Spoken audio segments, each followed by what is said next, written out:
Hello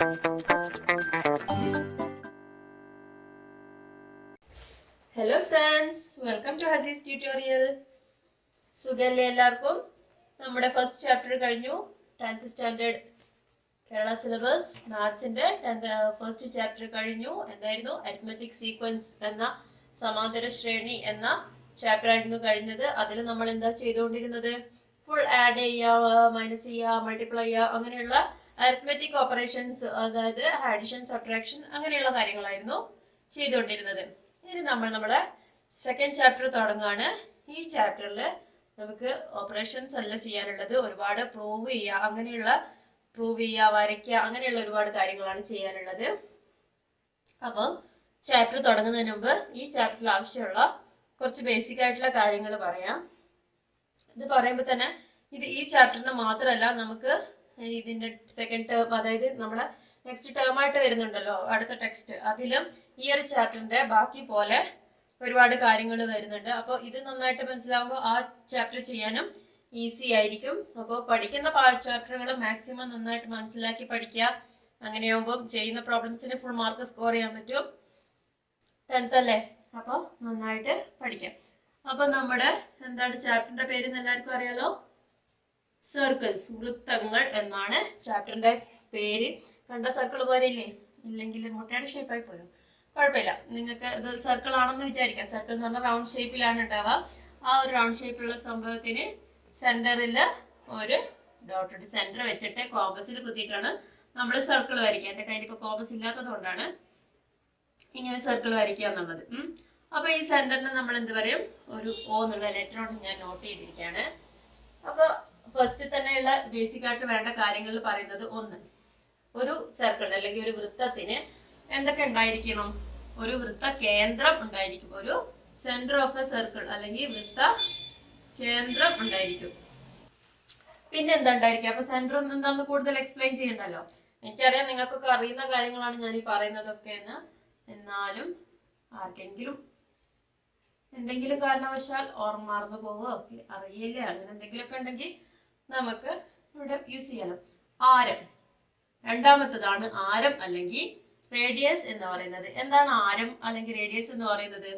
നമ്മൾ ഈ വൃത്തത്തിന്റെ അല്ലെങ്കിൽ സർക്കിളിന്റെ സെന്ററിൽ നിന്നും സർക്കിളിലെ ഏതെങ്കിലും പോയിന്റിലേക്കുള്ള ഒരു ഡിസ്റ്റൻസ്, ഈ ഒരു ഡിസ്റ്റൻസ് ഉണ്ടല്ലോ, ഇതിനെയാണ് റേഡിയസ് എന്ന് പറയുന്നത്. റേഡിയസിനെ നമ്മൾ R എന്നുള്ള പോയിന്റ് കൊണ്ടാണ്, അക്ഷരം കൊണ്ടാണ് ഡിനോട്ട് ചെയ്യുക. സ്മോൾ ലെറ്റർ R യൂസ് ചെയ്യാം, ക്യാപിറ്റൽ ലെറ്റർ R യൂസ് ചെയ്യാം. അപ്പോൾ റേഡിയസ് അത് ഈ ഒരു പോയിന്റിലേക്ക് മാത്രമാണോ? ഏത് പോയിന്റിലേക്കും, സെന്ററിൽ നിന്ന് സർക്കിളിലെ ഏത് പോയിന്റിലേക്കുള്ള ഡിസ്റ്റൻസിനെ നമുക്ക് റേഡിയസ് എന്ന് പറയാം. തേർഡ് ആയിട്ടുള്ള പോയിന്റ് ആണ് ഡയമീറ്റർ. എന്താണ് ഡയമീറ്റർ? ഡയമീറ്ററിന്റെ മലയാളത്തില് വ്യാസം എന്നാണ് പറയാ. വ്യാസം എന്നുള്ള D എന്നുള്ള അക്ഷരം കൊണ്ടാണ് സൂചിപ്പിക്കുക. വ്യാസം എന്ന് പറഞ്ഞാൽ എന്താണ്?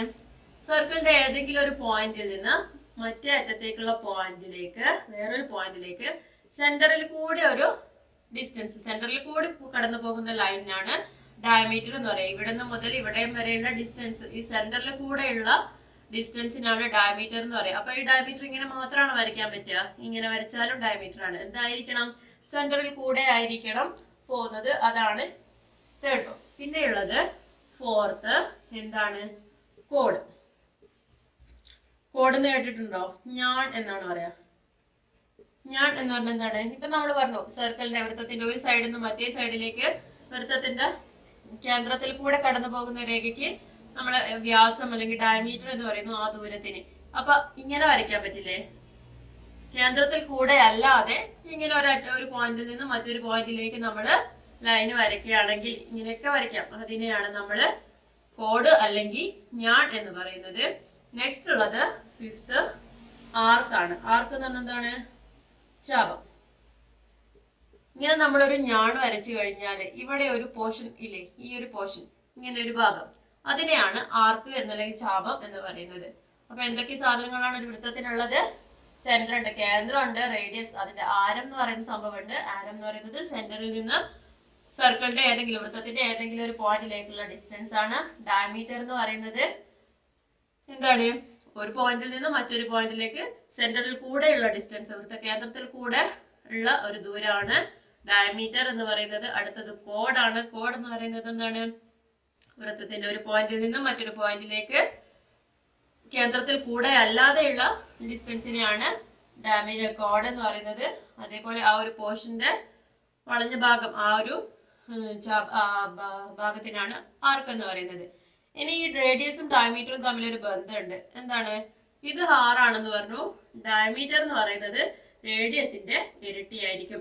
ഒരു പോർഷനിൽ ഇത്രയും ദൂരം എന്നുള്ളതല്ലേ 6. അപ്പൊ അവിടെ നിന്ന് ഇങ്ങോട്ടേക്കും 6 തന്നെയായിരിക്കും. അപ്പൊ ടോട്ടൽ എത്രയാണ്? R + R 2R ആണ് ഡയമീറ്റർ എന്ന് പറയുന്നത്. ഇതും പഠിച്ചത് തന്നെയാണ്, എന്നാലും ഒന്ന് ഓർമ്മിക്കാൻ വേണ്ടി പറഞ്ഞതാ. Diameter is equal to 2R.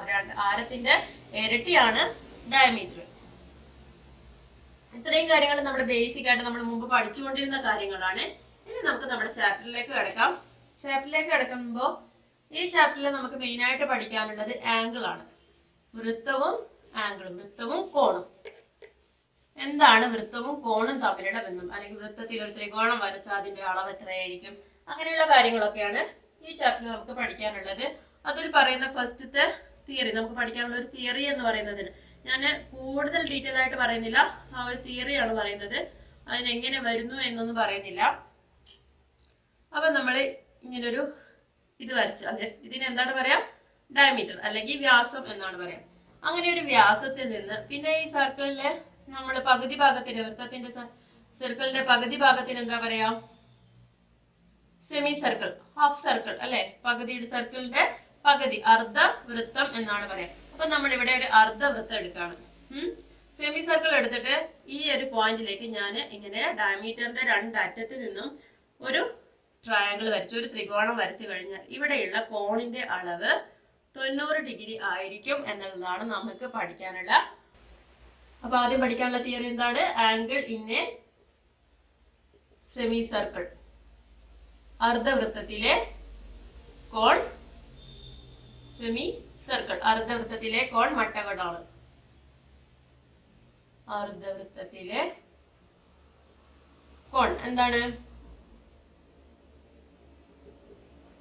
അർദ്ധവൃത്തത്തിലെ കോൺ മട്ടകോൺ. മട്ടകോൺ എന്ന് പറഞ്ഞാൽ എന്താണ്? 90 degree. Right is right angle. അതായത് അർദ്ധവൃത്തത്തിലെ കോൺ മട്ടകോൺ ആണെന്ന് പറഞ്ഞാൽ നമ്മൾ ഒരു ഡയമീറ്ററിന്റെ 2 അറ്റത്ത് നിന്നും സർക്കിളിന്റെ ഏതെങ്കിലും ഒരു പോയിന്റിലേക്ക് കൂട്ടിമുട്ടി കഴിഞ്ഞാൽ അവിടെ കിട്ടുന്ന ആംഗിള് 90 ഡിഗ്രി ആയിരിക്കും. അപ്പൊ ഇവിടെ മാത്രമാണോ 90 ഡിഗ്രി? നമുക്ക് ഏത് പോയിന്റിലേക്ക് വരയ്ക്കുകയാണെങ്കിലും ഡയമീറ്ററിന്റെ 2 എൻഡൊന്നും ആയിരിക്കണം. ബേസ് എന്ന് പറയുന്നത് ഡയമീറ്റർ ആയിരിക്കണം, പാദം എന്ന് പറയുന്നത് ഡയമീറ്റർ ആയിരിക്കണം. മൂന്നാമത്തെ പോയിന്റ് വൃത്തത്തിലാണെങ്കിൽ അവിടെ ഉണ്ടാകുന്ന ആംഗിള് 90 ഡിഗ്രി ആയിരിക്കും. അപ്പൊ angle in a semi circle is right angle. അത് നന്നായിട്ട് പഠിച്ചു വെച്ചല്ലോ. അപ്പൊ ഇത് നമുക്ക് വേറെ തിരിച്ചും പറഞ്ഞൂടെ? നമ്മള് ഒരു ഡയമീറ്ററിന്റെ 2 അറ്റവും യോജിപ്പിക്കുകയാണെങ്കിൽ നമുക്ക് കിട്ടുന്നത് എന്തായിരിക്കും? ഒരു റൈറ്റ് ആംഗിൾ ട്രയാംഗിൾ ആയിരിക്കും. ഒരു വ്യാസത്തിന്റെ 2 അറ്റവും കൂട്ടിമുട്ടി കഴിഞ്ഞാൽ നമുക്ക് കിട്ടുന്നത് 90 ഡിഗ്രി കോണായിരിക്കും. ഇനി അർദ്ധവൃത്തം എന്ന് പറയുന്നത് ബാക്കി ഇങ്ങോട്ടേക്കും അർദ്ധവൃത്തം ഉണ്ടല്ലോ. അപ്പൊ ഇവിടെ വരയ്ക്കുന്നതോ ഈ കോണോ അതും 90 ഡിഗ്രി ആയിരിക്കും. എന്താണ്? ഡയമീറ്റർ ആണ് ബേസ്. അത് രണ്ടും കൂടെ കൂട്ടിമുട്ടുന്നത് വൃത്തത്തിലേക്കാണ്. അപ്പൊ അതും 90 ഡിഗ്രിയാണ്. ഇനി ഇങ്ങനെ വരയ്ക്കുകയാണെങ്കിലോ, ഈ ഒരു പോയിന്റിലേക്ക് വരയ്ക്കുകയാണെങ്കിൽ ഇതും 90 ഡിഗ്രി ആയിരിക്കും. അങ്ങനെ എവിടെ വേണമെങ്കിലും സർക്കിളിന്റെ ഏത് പോയിന്റിലേക്ക്, വൃത്തത്തിൽ എവിടെ വരച്ചു കഴിഞ്ഞാലും അത് 90 ഡിഗ്രി ആയിരിക്കും. ഇതാണ് പഠിക്കാനുള്ള തിയറി. ഇനി ഇത് ബേസ് ചെയ്തിട്ട് ഇങ്ങനെ വരെയാണ്. ഇങ്ങനെ ഒരു ഡയമീറ്ററിൽ നിന്ന് 2 നമ്മൾ വരച്ചു. അത് കൂട്ടിമുട്ടുന്നത് സർക്കിളിന്റെ പുറത്താണെങ്കിൽ ആംഗിൾ എത്രയായിരിക്കും? അത് 90 ഡിഗ്രിയേക്കാൾ കുറവായിരിക്കും. 90 മൈനസ് 90 ഡിഗ്രിയേക്കാൾ കുറവായിരിക്കും. അതായത് 90-നേക്കാൾ ഒരു 10 കുറവോ 20 കുറവോ, അങ്ങനെ എത്ര കുറവ് വേണമെങ്കിലാവാം. 60 ഡിഗ്രി ആണെങ്കിൽ എവിടെയായിരിക്കും? സർക്കിളിന് പുറത്തായിരിക്കും. 90 ഡിഗ്രി ഇങ്ങനെ വരച്ചിട്ട് ഇവിടെ 50 ഡിഗ്രി എന്നിട്ട് ചോദിക്കുകയാണ് നമ്മളോട്, ഇത് സർക്കിളിനകത്താണോ സർക്കിളിന് പുറത്താണോ എന്ന് ചോദിച്ചാല് ഔട്ട്സൈഡ് ദ സർക്കിൾ ആയിരിക്കും. ഓൺ ദ സർക്കിൾ ആണോ? അല്ല, ഔട്ട്സൈഡ് ദ സർക്കിൾ ആയിരിക്കും. ഇനി ഇവിടെ ആണെങ്കിലോ സർക്കിളിന്റെ ഉള്ളിലാണ്, അല്ലെങ്കിൽ 90 ഡിഗ്രിയേക്കാൾ കോൺ അളവ് കൂടുതലാണ്, 120, അങ്ങനെ ഏതെങ്കിലും ആണ്. 90 പ്ലസ് 90-നേക്കാൾ 10 ഡിഗ്രി കൂടുതൽ 100 ഡിഗ്രിയാണ്, അല്ലെങ്കിൽ 120 ഡിഗ്രിയാണ്. അങ്ങനെ ഒരു അളവ് തരുവാണെങ്കിൽ നമുക്ക് എന്ത് പറയാം? ആ പോയിന്റ് മൂന്നാമത്തെ വെർട്ടെക്സ്, മൂന്നാമത്തെ മൂല ഉണ്ടല്ലോ, അത് സർക്കിളിന്റെ ഉള്ളിലായിരിക്കും, ഇൻസൈഡ് ദ സർക്കിൾ ആയിരിക്കും. അപ്പൊ 3 എന്തൊക്കെയാണ്? ഓൺ ദ സർക്കിൾ എവിടെയായിരിക്കും? On the circle point on the circle ആയിരിക്കും. തേർഡ് വെർട്ടെക്സിന്റെ പോയിന്റ് ആണ് പറയുന്നത്. ട്രയാങ്കിളിന്റെ മൂന്നാം മൂലയുടെ സ്ഥാനമാണ് പറയുന്നത്. അത് വൃത്തത്തിലായിരിക്കും. എപ്പോഴ് ആംഗിള്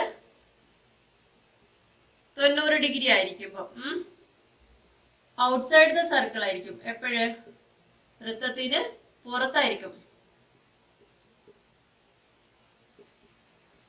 എപ്പോഴാണ് 90 ഡിഗ്രിയേക്കാള് കുറവായിരിക്കും. Angle 90 degree minus 90 minus a degree ആയിരിക്കുമ്പോഴാണ് 90 ഡിഗ്രിയേക്കാൾ അതായത് 70 ഡിഗ്രിയോ 60 ഡിഗ്രിയോ എത്ര ഡിഗ്രി ആയാലും അത് ഔട്ട്സൈഡ് ദ സർക്കിൾ ആയിരിക്കും. ഇനി ഇൻസൈഡ് ദ സർക്കിൾ എപ്പോഴായിരിക്കും? വൃത്തത്തിന് അകത്ത്. എപ്പോഴായിരിക്കും? ഞാൻ ഇംഗ്ലീഷ് മലയാളം രണ്ടും കൂടെ ഒരുമിച്ച് തന്നെയാണ് എടുക്കുന്നത്. വേറെ വേറെ ക്ലാസ് എടുക്കുമ്പോൾ ഒരുപാട് ടൈം വേണ്ടി വരുന്നത് കൊണ്ട്. അപ്പൊ മലയാളത്തിൽ പറയുന്നവര് എഴുതിയെടുക്കുക. ഇൻസൈഡ് ദ സർക്കിൾ എന്ന് പറഞ്ഞാൽ വൃത്തത്തിനകത്ത്, ഔട്ട്സൈഡ് ദ സർക്കിൾ എന്ന് പറഞ്ഞാൽ വൃത്തത്തിന് പുറത്ത്, ഓൺ ദ സർക്കിൾ എന്ന് പറഞ്ഞാൽ വൃത്തത്തിൽ. എപ്പോഴായിരിക്കും? ആംഗിള് 90 ഡിഗ്രിയേക്കാൾ കൂടുതലായിരിക്കും. ഇത് ഒരു 10 ആണെങ്കിൽ എത്രയായിരിക്കും? 100 ഡിഗ്രി. അങ്ങനെ 90 ഡിഗ്രിയേക്കാൾ കൂടുതലായിരിക്കുമ്പോൾ സർക്കിളിന്റെ ഉള്ളിലായിരിക്കും, വൃത്തത്തിനകത്തായിരിക്കും. ഇത് വെച്ചിട്ട് ഇനി നമുക്ക് പ്രോബ്ലംസ് ചെയ്ത് തുടങ്ങാം. പ്രോബ്ലംസ് ചെയ്ത് തുടങ്ങുമ്പോൾ കൂടുതൽ ക്ലിയർ ആവും. അപ്പൊ പേജ് നമ്പർ 42 പ്രോബ്ലംസ് ആണ് നമ്മൾ തുടങ്ങുന്നത്. സ്റ്റാർട്ട് ചെയ്യാലോ. പിക്ചർ എല്ലാം ഞാൻ വരയ്ക്കില്ല, അറിയാലോ എന്റെ വരയുടെ സ്ഥിതി. അപ്പൊ ഒന്നാമത്തെ ചോദ്യം ഇതാണ്. Suppose V draw A circle with bottom side of the triangle in the picture as diameter. Find out whether the top corner of each triangle is inside the circle, on the circle or outside the circle. അപ്പൊ എന്താ നമ്മളോട് പറഞ്ഞിരിക്കുന്നത്? നമുക്ക് 3 ത്രികോണങ്ങൾ തന്നിട്ടുണ്ട്. അതില് താഴത്തെ വശം എന്തായിട്ട് വ്യാസമായിട്ട് എടുക്കുകയാണെങ്കിൽ ഈ 3 കോണുകള് വൃത്തത്തിനകത്താണോ പുറത്താണോ എവിടെയാണ് ഉണ്ടാവുക എന്നുള്ളതാണ് ചോദ്യം. അപ്പൊ നമ്മൾ ഇത്രയും നേരം പറഞ്ഞത് വെച്ചിട്ട് നിങ്ങൾക്ക് ഞാൻ പറയേണ്ട ആവശ്യമില്ലല്ലോ, അല്ലാതെ തന്നെ നിങ്ങൾക്ക് കണ്ടുപിടിക്കാൻ പറ്റും. ഇതാണ് 3 വര നോക്കണ്ട. ഇതാണ് 3 ഇതൊക്കെയാണ് തന്നിരിക്കുന്നത്. 110 ഡിഗ്രി തന്നിട്ടുണ്ട്. ഇത് 90 ഡിഗ്രി ആണെന്ന് പറഞ്ഞിട്ടുണ്ട്. ഇത് 70 ഡിഗ്രി ആണെന്ന് പറഞ്ഞിട്ടുണ്ട്. ഇങ്ങനെ വരച്ചാൽ 90 ഡിഗ്രി ആണെന്ന് അറിയാലോ. പെർപെൻഡിക്കുലർ അങ്ങനെയാണ് വരയ്ക്കുന്നത്, 90 ഡിഗ്രി ആണെന്ന്. അപ്പൊ എങ്ങനെയായിരിക്കും? നമുക്ക് വേണമെങ്കിൽ എങ്ങനെ പ്രൂഫ് ചെയ്യാം? പ്രൂഫ് അല്ല, എങ്ങനെ വേണമെങ്കിലും കൊടുക്കാം. A B C D E അങ്ങനെ ഏതെങ്കിലും പേര് കൊടുത്തിട്ട് കൊടുക്കാം. അല്ലെങ്കിൽ ആംഗിൾ 110 ഡിഗ്രി ആണെങ്കിൽ എങ്ങനെ പറയാം? അപ്പൊ എ ബി ഹാസ് ഡയമീറ്റർ. അപ്പൊ നമ്മൾ ഏതാണ് ഡയമീറ്റർ ആയിട്ട് എടുക്കുന്നത്? A B has diameter.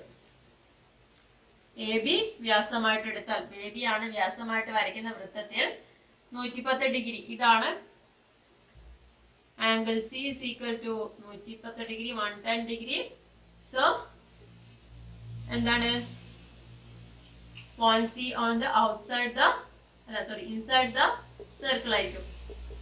C യുടെ point C inside the circle ആയിരിക്കും. ഓക്കെ, വൃത്തത്തിന് അകത്തായിരിക്കും C എന്ന പോയിന്റ്. ഇനി ഇത് ഏതാണ് നമ്മൾ പറഞ്ഞിരിക്കുന്നത്? ഡി ആണ്. അപ്പൊ angle D equal to 90 degree ആണ്. അപ്പൊ അത് എവിടെയായിരിക്കും? ഓൺ ദി സർക്കിൾ ആയിരിക്കും, വൃത്തത്തിലായിരിക്കും ആംഗിൾ ഡി. ഇനി angle E is equal to ഏതാണ്? 70 ഡിഗ്രി ആണ്. അങ്ങനെ 70 ഡിഗ്രി ആകുമ്പോഴോ എവിടെയായിരിക്കും? Outside the circle. 90 ഡിഗ്രിയേക്കാളും കുറവാണ്. അപ്പം ഔട്ട്സൈഡ് ദ സർക്കിൾ ആണ്, വൃത്തത്തില് പുറത്തായിരിക്കും. ഓക്കെ ആണല്ലോ, സിമ്പിൾ ആയ പ്രോബ്ലം അല്ല. നെക്സ്റ്റ് എന്താണ് തന്നിരിക്കുന്നത്? For each diagonal of the quadrilateral shown check whether the other 2 corners are inside or on or outside the circle with that diagonal as diameter.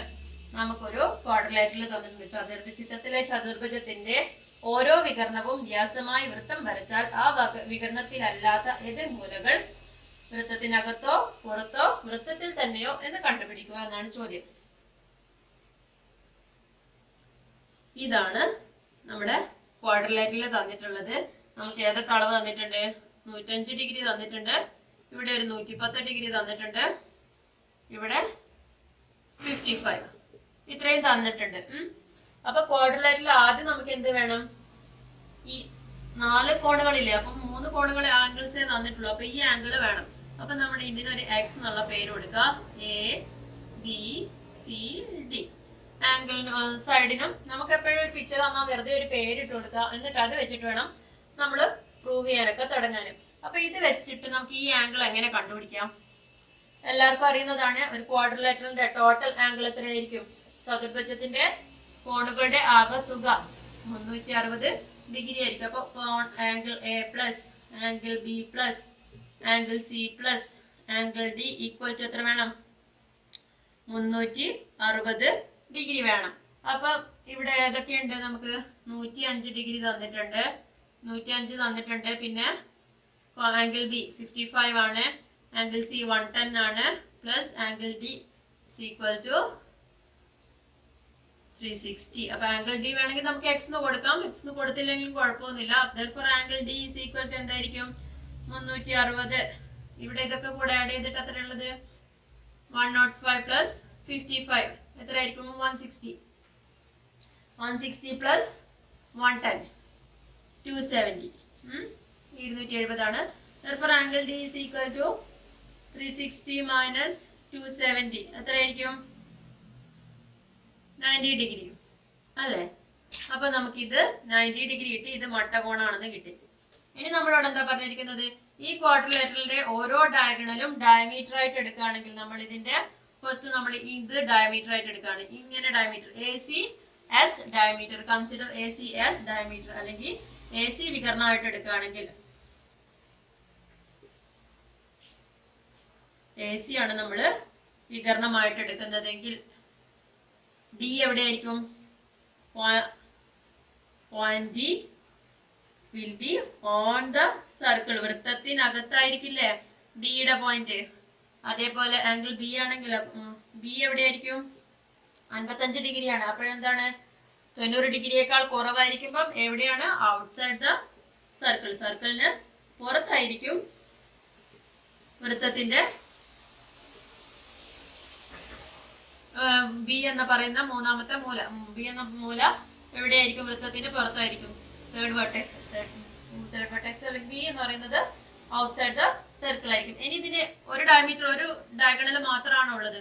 ക്വാഡ്രിലേറ്ററിന് 2 diagonal ഉണ്ട്. ആ രണ്ടാമത്തെ ഡയഗണലാണ് ബി ഡി. അപ്പൊ നമ്മൾ B D as diameter ആയിട്ട് എടുത്തിട്ട് നമ്മളൊരു വൃത്തം വരയ്ക്കുകയാണെങ്കിൽ നമ്മളോട് എന്താ പറഞ്ഞിരിക്കുന്നത്? ഇത് ഡയമീറ്റർ ആയിട്ട് എടുത്തിട്ട് ഒരു വൃത്തം വരയ്ക്കുമ്പോൾ ഈ സിയും എയും എവിടെ വരും? അതേപോലെ ഇത് ഡയമീറ്റർ ആയിട്ട് വൃത്തം വരയ്ക്കുമ്പോൾ ബിയും ഡിയും എവിടെ വരും എന്നാണ് കണ്ടുപിടിക്കാൻ പറഞ്ഞിരിക്കുന്നത്. അപ്പൊ ഇതാണ് ഡയമീറ്റർ എങ്കിൽ ആംഗിൾ സി ആംഗിൾ എ എത്രയാണ്? 90യേക്കാളും കൂടുതലാണ്. 110 ആണ്, 105 ആണ്. രണ്ടും എവിടെയായിരിക്കും? ഇൻസൈഡ് ദ സർക്കിൾ ആയിരിക്കും. എ കോമ സി രണ്ടും inside the both will be inside the circle. വൃത്തത്തിന് അകത്തായിരിക്കും. മൂന്നിന്റെ രണ്ടെണ്ണം എ എന്ന് പറയുന്ന പോയിന്റും സി എന്ന് പറയുന്ന പോയിന്റും വൃത്തത്തിന് അകത്തായിരിക്കും. സിമ്പിൾ ആയിട്ടുള്ളല്ലേ? ഇതിലൊന്നും ഒരു പ്രശ്നമല്ലല്ലോ ചെയ്യാന്. നമ്മൾ ആകെ എന്തേ മനസ്സിലാക്കേണ്ടത്? 90 ഡിഗ്രി ആയിരിക്കുമ്പോൾ വൃത്തത്തിലായിരിക്കും, 90-നേക്കാൾ കുറവായിരിക്കുമ്പോൾ വൃത്തത്തിന് പുറത്തായിരിക്കും, 90-നേക്കാൾ കൂടുതലായിരിക്കുമ്പോൾ വൃത്തത്തിന്റെ ഉള്ളിലായിരിക്കും. Inside the circle, outside the circle, on the circle. എന്താണ് പറഞ്ഞിരിക്കുന്നത്? If the circles are drawn with each side of a triangle of sides 5 cm, 12 cm and 13 cm as diameters, then with respect to each circle, what would be the third vertex? നമുക്ക് 3 sides ആണ് തന്നിരിക്കുന്നത്. 5, 12, 13. ഇങ്ങനെ 3 side തന്നിട്ട് നമ്മളോട് ചോദിക്കുകയാണ്, ഇതിൽ ഓരോ സൈഡും നമ്മൾ ഡയമീറ്റർ ആയിട്ട് എടുക്കുകയാണെങ്കിൽ തേർഡ് വെർട്ടെക്സ് എവിടെയായിരിക്കും? മൂന്നാമത്തെ മൂല എവിടെയായിരിക്കും? നമ്മൾ എങ്ങനെയാ കണ്ടുപിടിക്കാം? നമുക്കറിയാം, ഇങ്ങനെ ഒരു പിക്ചർ തന്നാൽ ഇതൊരു 5ഉം ഇതൊരു 12ഉം ഇത് 13ഉം ആണ്.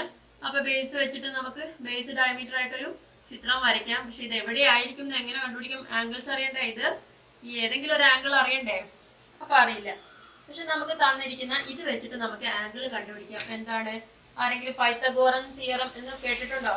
പൈത്തഗോറസ് തിയറം പ്രകാരം ഒരു റൈറ്റ് ആംഗിൾഡ് ട്രയാംഗിളിന്റെ അല്ലെങ്കിൽ പൈത്തഗോറൻ സിദ്ധാന്തം പ്രകാരം എന്താണ്? ഒരു മട്ടത്രികോണത്തിന്റെ പാദം സ്ക്വയർ പ്ലസ് ലംബം സ്ക്വയർ ഇസ് ഈക്വൽ ടു കർണം സ്ക്വയർ അല്ലെങ്കിൽ base square plus length square is equal to hypotenuse. ഇങ്ങനെ ഒരു ഇക്വേഷൻ എല്ലാവരും കേട്ടിട്ടുണ്ടോ?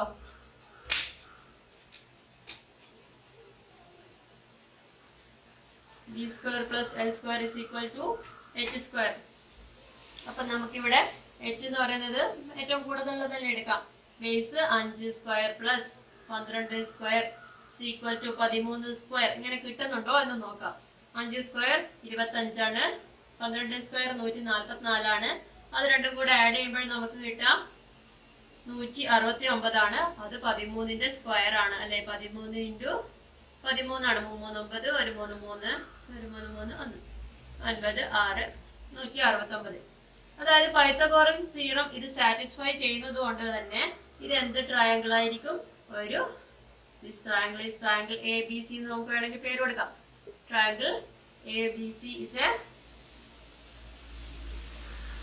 റൈറ്റ് ആംഗിൾ ട്രയാങ്കിൾ അല്ലെങ്കിൽ മട്ട ത്രികോണാണ്. എ ബി സി എന്ന് പറയുന്ന ത്രികോണം മട്ട ത്രികോണാണ്. എന്തുകൊണ്ട്? ഇത് തന്നിരിക്കുന്ന വശങ്ങൾ പൈത്തഗോറൻ സിദ്ധാന്തം സാധൂകരിക്കുന്നതുകൊണ്ട്. ഓക്കെയാണല്ലോ. അപ്പൊ ഇതിന് നമുക്ക് ഏതായിരിക്കും 90 ഡിഗ്രി? കർണത്തിന് ഓപ്പോസിറ്റ് ആയിട്ടുള്ള ആംഗിൾ എ ആയിരിക്കും 90 ഡിഗ്രി. ആംഗിൾ എ 90 ഡിഗ്രി കിട്ടി. ബാക്കിയുള്ള രണ്ട് ആംഗിൾസ് അപ്പൊ എത്രയായിരിക്കണം? എന്തായാലും 90-നേക്കാൾ കൂടുതലായിരിക്കോ? ആയിരിക്കില്ല, ഒരിക്കലും ആയിരിക്കില്ലല്ലോ. എന്തുകൊണ്ട്? ഒരു ത്രികോണത്തിലെ ആകെ കോണുകളുടെ തുക 180 ഡിഗ്രിയാണ്. അപ്പൊ ഓൾറെഡി 90 ഇവിടെ പോയി, ഇനി ബാക്കി 90 ഉള്ളൂ. അത് ഇവർ രണ്ടുപേരും പങ്കിട്ടെടുക്കണ്ടേ? അപ്പൊ എന്തായിരിക്കും? 90-നേക്കാളും കുറവായിരിക്കും. അപ്പൊ ഈ രണ്ട് സൈഡും 90 മൈനസ് എ ആണ്. എത്രയാണെന്ന് അറിയില്ല, 90 മൈനസ് ആണ്. 90-നേക്കാളും കുറവാണ്. എത്ര ആംഗിൾ കിട്ടിയല്ലോ. അപ്പൊ നമുക്ക് ഇനി ഓരോ സൈഡും ഡയമീറ്റർ ആയിട്ട് മറ്റേ വേർട്ടെക്സ് എവിടെ വരും എന്ന് പറയാം. A B as a diameter. A B വ്യാസമായി എടുക്കുകയാണെങ്കിൽ എവിടെയായിരിക്കും സിയുടെ സ്ഥാനം? സി എത്രയാണ്? 90 ഡിഗ്രിയേക്കാൾ കുറവാണ്. അപ്പം ഔട്ട്സൈഡ് ദ സർക്കിൾ ആയിരിക്കും, വൃത്തത്തിന് പുറത്തായിരിക്കും. പിന്നെ എ സി ആണ് നമ്മൾ വ്യാസമായിട്ട് എടുക്കുന്നതെങ്കിലോ? എ സി ആണ് വ്യാസമായിട്ട് എടുക്കുന്നതെങ്കിൽ ബി എവിടെയായിരിക്കും? അതും 90-നേക്കാൾ കുറവാണ്, ഔട്ട്സൈഡ് തന്നെ ആയിരിക്കും, വൃത്തത്തിന് പുറത്താണ്. ഇനി ബി സി ആണ് നമ്മൾ ഡയമീറ്റർ ആയിട്ട് എടുക്കുന്നതെങ്കിൽ, ബി സി ആസ് ഡയമീറ്റർ ആണെങ്കിൽ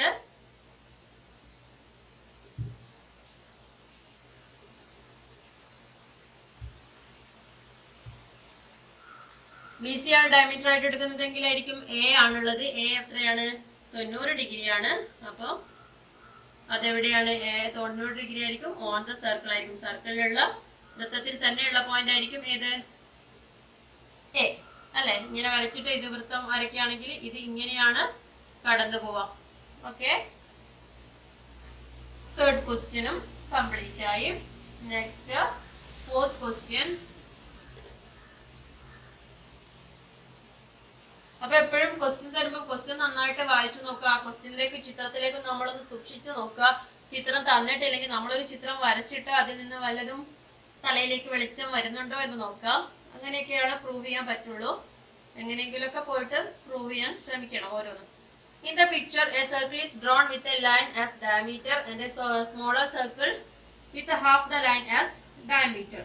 Prove that any chord of the larger circle through the point where the circles meet is bisected by the smaller circle. Small circle. എന്താണ്? ചിത്രത്തിൽ ഒരു വര വ്യാസമായി ഒരു വൃത്തവും വരയുടെ പകുതി വ്യാസമായി ഒരു ചെറു വൃത്തവും വരച്ചിരിക്കുന്നു.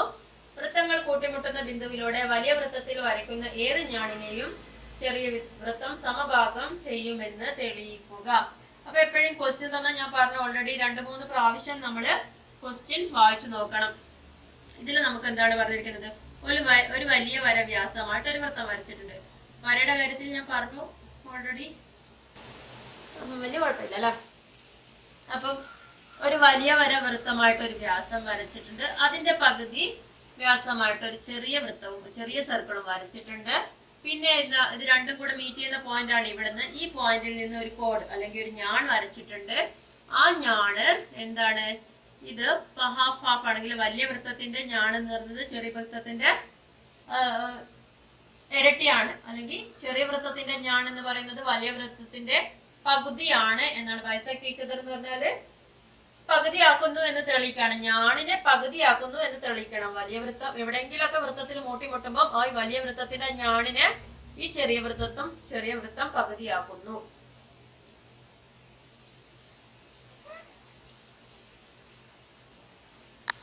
തന്നിരിക്കുന്നത് നമ്മളോട് ഞാണ് സമഭാഗം ചെയ്യുന്നുണ്ടോ എന്ന് തെളിയിക്കാനാണ് പറഞ്ഞിരിക്കുന്നത്. നമ്മൾ ആദ്യം തന്നെ എന്ത് ചെയ്യാം, ഈ രണ്ട് സർക്കിള്, ഫസ്റ്റത്തെ സർക്കിളിന് നമ്മള് ABC എന്ന ഫസ്റ്റത്തെ ABC ആ പോയിന്റിന് ABC എന്ന് കൊടുത്തു. ഇവിടെ ഞാനൊരു PQ എന്ന പേര് കൊടുത്തു.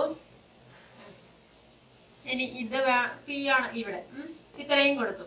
ഇനി നമുക്ക് എന്ത് ചെയ്യാം, ഇതിന് ട്രയാങ്കിൾ വേണ്ടേ? ഇവിടെ ട്രയാങ്കിൾ ഉള്ളത്? ട്രയാങ്കിൾ ഇല്ലല്ലോ. അപ്പൊ ഈ ഒരു സർക്കിളിന്റെ ട്രയാങ്കിള് ഇവിടെ, ഈ ഒരു സർക്കിളിന്റെ ട്രയാങ്കിള് ഇവിടെ, ഇത്രയും വരച്ചു. ഇത്രയും വരച്ചത് വരെ എല്ലാവർക്കും ക്ലിയർ ആയല്ലോ. ഇനി അപ്പൊ നമുക്ക് രണ്ട് ത്രികോണങ്ങൾ കിട്ടി. ഏതൊക്കെയാണ്? AQP അല്ലെങ്കിൽ APQ എന്ന് പറയുന്ന ത്രികോണവും ABC എന്ന് പറയുന്ന ത്രികോണവും. രണ്ട് ത്രികോണങ്ങൾ കിട്ടിയല്ലോ. അപ്പൊ കൺസിഡർ രണ്ട് ത്രികോണം, കൺസിഡറിങ് ട്രയാങ്കിൾ ABCയും കിട്ടി. ഇനി നമുക്കൊരു ത്രികോണങ്ങൾ എന്തെങ്കിലും വശങ്ങൾ തമ്മിൽ ബന്ധമുണ്ട്, അല്ലെങ്കിൽ എന്താണ് അതിന്റെ സൈഡ്സ്, ആംഗിൾസ് അങ്ങനെയൊക്കെ തമ്മിൽ ബന്ധമുണ്ട് എന്നൊക്കെ പറയണമെങ്കിൽ ഈക്വൽ ട്രയാങ്കിൾസ് ആണെന്ന് പ്രൂവ് ചെയ്യുക. അങ്ങനെയുള്ള കാര്യങ്ങളൊക്കെ നമ്മൾ 8th പഠിച്ചിട്ടുണ്ട്. അപ്പൊ ഇവിടെ രണ്ട് ട്രയാങ്കിൾ കിട്ടിയതില് ഒന്നാമത്തെ നമുക്ക് അറിയുന്നത് എന്താണ്? ഫസ്റ്റത്തെ ഡയമീറ്ററിന്റെ AB എന്ന് പറയുന്ന സൈഡിന്റെ പകുതിയാണ് AP, അല്ലെങ്കിൽ APയുടെ ഇരട്ടിയാണ് AB, അങ്ങനെയും പറയാം. അപ്പം AB is equal to നമുക്ക് 2AP എന്ന് എഴുതിക്കൂടെ? ഡയമീറ്റർ AB എന്ന് പറയുന്നത് വലിയ വൃത്തത്തിന്റെ വ്യാസമാണ്, അത് ചെറിയ വൃത്തത്തിന്റെ വ്യാസത്തിന്റെ ഇരട്ടിയാണ്. ഈ ചെറിയ സർക്കിളിന്റെ ഡയമീറ്ററിന്റെ ഡബിൾ ആണ് വലിയ സർക്കിളിന്റെ ഡയമീറ്റർ. അതൊക്കെ. ഇനി നമുക്ക് എന്താ അറിയുന്നത്? ഈ ആംഗിൾ എത്രയായിരിക്കും? ഇവിടെയുള്ള ആംഗിളും ഇവിടെയുള്ള ആംഗിളും. ട്രയാങ്കിൾ ABCയിലുള്ള ACB എന്ന് പറയുന്ന ആംഗിൾ എത്രയായിരിക്കും? 90 ഡിഗ്രി ആയിരിക്കില്ലേ? എന്തുകൊണ്ട്? ഡയമീറ്ററിൽ നിന്ന് വരയ്ക്കുന്നത് സർക്കിളിൽ ഉള്ള പോയിന്റ് ആണ്, അപ്പൊ അത് 90 ഡിഗ്രി ആയിരിക്കും. അതേപോലെ AP എന്ന് പറയുന്ന സർക്കിളില് തേർഡ് വെർട്ടെക്സ് സർക്കിളിൽ തന്നെയുള്ള പോയിന്റ് ആണ് Q എന്ന് പറയുന്നത്. AP എന്ന ഡയമീറ്ററിൽ നിന്നാണ് ബേസ് ആയിട്ട് പോകുന്നത്. അപ്പൊ AQP എന്ന് പറയുന്ന ആംഗിളും 90 ഡിഗ്രി ആയിരിക്കും. അപ്പൊ നമുക്ക് AQP angle AQP is equal to angle ACB is equal to എത്രയായിരിക്കും? 90 ഡിഗ്രി ആയിരിക്കുമല്ലോ. AQPയും ACBയും, AQP ACB രണ്ടും 90 ഡിഗ്രിയാണ്. ഇനി ഈ ആംഗിളോ, ആംഗിൾ A എന്ന് പറയുന്ന ആംഗിൾ, അല്ലെങ്കിൽ angle QAP is equal to angle CAB ആണല്ലോ. QAP equal to CAB. എന്തുകൊണ്ടാണ്? ഇത് കോമൺ ആംഗിൾ ആണ്. ഓരോന്നിന്റെയും കാരണങ്ങളും നമ്മൾ എഴുതണം. എന്താണ്? രണ്ടിനും പൊതുവായിട്ടുള്ള കോണാണ് QAPയും CAB എന്ന് പറയുന്നത് ആംഗിൾ A ആണ്. അത് രണ്ടിനും പൊതുവായിട്ടുള്ളതാണ്. പിന്നെ ഇത് എന്തുകൊണ്ടാണ്? AQP ACB is equal to 90 degree angle in semi സർക്കിളിലുള്ള ആംഗിളാണ്. അർദ്ധവൃത്തത്തിലെ കോൺ മട്ടകോണാണ്. അപ്പൊ അതങ്ങനെ തന്നെ എഴുതണം. ആംഗിളിന് സെമി സർക്കിൾ. അതേപോലെ അടുത്തത് രണ്ടിനും കോമൺ ആയിട്ടുള്ള ആംഗിൾ ആണ്. ഇത് രണ്ടിനും കോമൺ ആയിട്ടുള്ള ആംഗിൾ ആണ്. ഈ ആംഗിളും രണ്ടും ഈ ത്രികോണത്തിൽ, ചെറിയ ത്രികോണത്തിലെ ആംഗിളും വലിയ ത്രികോണത്തിലെ ആംഗിളും തുല്യമാണ്. അതേപോലെ ഈ C എന്ന് പറയുന്നതും Q എന്ന് പറയുന്നതും C എന്ന് പറയുന്നതും തുല്യമാണ്. അങ്ങനെ കിട്ടിക്കഴിഞ്ഞാൽ ഈ മൂന്നാമത്തെ ആംഗിൾ എന്തായിരിക്കും? ഇതിന്റെ രണ്ടിന്റെയും ഇവിടെയുള്ള ആംഗിള് അതും തുല്യമായിരിക്കില്ല. എന്തുകൊണ്ട്? മൊത്തത്തിലെ നമുക്ക് 180 ഡിഗ്രിയാണ് ഒരു ത്രികോണത്തിന് വേണ്ടത്. അതിലെ ഈ രണ്ട് സൈഡും കൂടെ 90 പ്ലസ് എത്രയോ കിട്ടി. അത് 180 നിന്ന് കുറച്ച് കിട്ടുന്ന അതേ സംഖ്യ തന്നെയായിരിക്കില്ല ഇവിടെയും കിട്ടുക. അപ്പോ മൂന്നാമത്തെ ആംഗിൾ ഏതാണ്? Angle APQ equal to angle ഏതാണ്? ABC. എന്തുകൊണ്ടാണ് എന്നുള്ളത്, ഇത് രണ്ടും ആംഗിള് തുല്യമായതുകൊണ്ട്. ഈ രണ്ട് ആംഗിൾ AQPയും ACBയും തുല്യമാണ്. അതേപോലെ QAPയും CABയും തുല്യമാണ്. അതുകൊണ്ട് രണ്ട് ആംഗിളും തുല്യമായതുകൊണ്ട് മൂന്നാമത്തെ കോണുകളും തുല്യമാണ്. ഇനി എന്താണ് നമുക്ക് അറിയുന്നത്? ഇങ്ങനെ 3 കോണുകള് തുല്യമായി കഴിഞ്ഞാൽ നമുക്ക് തുല്യ ത്രികോണങ്ങൾ വരും. തുല്യ ത്രികോണങ്ങൾ തമ്മിലുള്ള പ്രൊപ്പോർഷൻ എന്താണ് പറയുന്നത്? അതിന്റെ തുല്യമായ കോണുകൾക്ക് എതിരെയുള്ള വശങ്ങൾ തമ്മിലുള്ള അംശബന്ധം, റേഷ്യോ ഉണ്ടാവല്ലോ, അത് ഈക്വൽ ആയിരിക്കും. അപ്പൊ നമ്മൾ ഇവിടെ നോക്കുകയാണെങ്കിൽ ആംഗിൾ എ ക്യു പി, നമ്മൾ എടുത്തിരിക്കുന്ന ഫസ്റ്റത്തെ angle A Q P. A Q P എന്ന് പറയുന്ന ആംഗിളിന് ഓപ്പോസിറ്റ് ആയിട്ടുള്ള സൈഡാണ് A P. A P divided by, ഇതൊക്കെ കൂടി ആയതുകൊണ്ട് നമുക്ക് എന്ത് പറയാം? ആദ്യം ഇവിടെ ഇത് എഴുതാം. ത്രികോണം A P Q and triangle A B C are equilateral triangle, അല്ലെങ്കിൽ തുല്യ ത്രികോണങ്ങളാണെന്ന് പറയാം. എന്തുകൊണ്ടാണ്? 3 കോണുകൾ തുല്യമായതുകൊണ്ട്. ഇനി 3 കോണുകൾ തുല്യമായ കോണുകൾക്കെതിരെയുള്ള വശങ്ങൾ, ഈക്വൽ ആയിട്ടുള്ള ആംഗിൾസ് ഏതൊക്കെയാണ്? എ ക്യു പി എന്ന് പറയുന്ന ആംഗിളിന് ഓപ്പോസിറ്റ് ആയിട്ടുള്ള വശമാണ് എ പി. അത് ഡിവൈഡഡ് ബൈ എ ക്യു പിക്ക് ഈക്വൽ ആയിട്ട് ഏതായിരുന്നു ഉള്ളത്?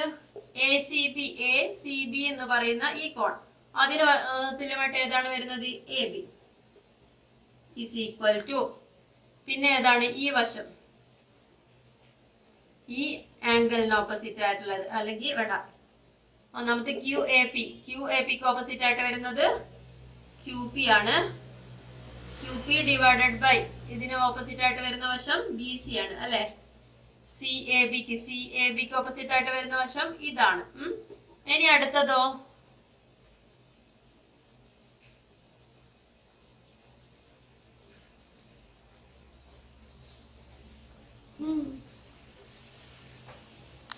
വീണ്ടും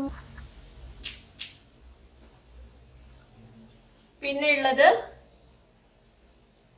ഏതാണ്? A P Q A B C. A P Q അല്ലെങ്കിൽ ഈ കോണിന് ഓപ്പോസിറ്റ് ആയിട്ടുള്ള വശമാണ് എ ക്യു ഡിവൈഡഡ് ബൈ ഇതിന്റെ ഓപ്പോസിറ്റ് ആയിട്ടുള്ളതാണ് A C.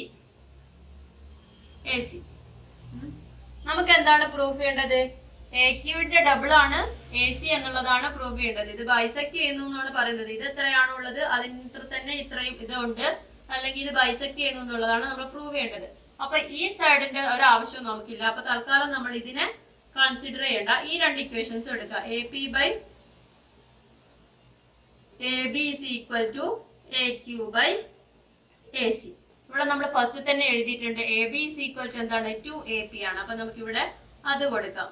Implies A P divided by A B എന്ന് പറയുന്നത് എന്താണ്? 2AP ആണ്. അതെന്തിനും നമുക്ക് ക്വസ്റ്റ്യനിൽ തന്ന.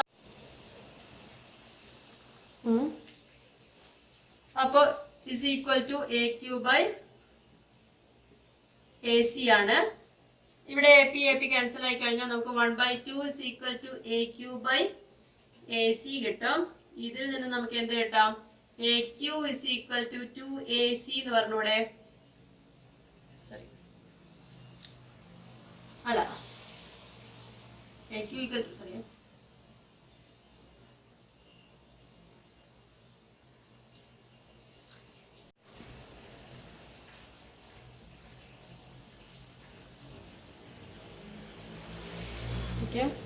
അപ്പൊ ഇതില് നമ്മള് ഇതിനൊന്ന് ക്രോസ് മൾട്ടിപ്ലൈ ആണെങ്കിൽ